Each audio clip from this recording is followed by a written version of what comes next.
Take over చేశారు Pepsi Coca Cola. ఈ Pepsi Coca Cola కూడా ఇందిరాను మన ఇండియన్స్నే పెడుతూ ఉంటారు వాళ్ళు, ఎందుకంటే ఇండియాలో ఎక్కువ అమ్ముడుపోతున్నాయి. ప్రతి సంవత్సరం ఇండియా నుంచి బిలియన్స్ ఆఫ్ డాలర్స్ అమెరికా తీసుకెళ్తుంది.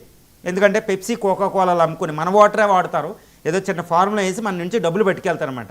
ఈ లవ్లీ ప్రొఫెషనల్ యూనివర్సిటీ ఒక అద్భుతమైన మూమెంట్కి దారితీసింది.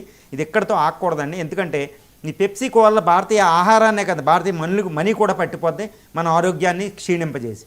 ఈ లవ్లీ ప్రొఫెషనల్ యూనివర్సిటీ టారిఫ్స్ విధించిన అమెరికా టారిఫ్స్కి జవాబుగా మొత్తం అమెరికన్ కూల్ డ్రింక్స్ని నిషేధించింది. ఇంకా వాళ్ళ క్యాంపస్లు ఇవి తాగరు, విద్యార్థులు తాగడంలా.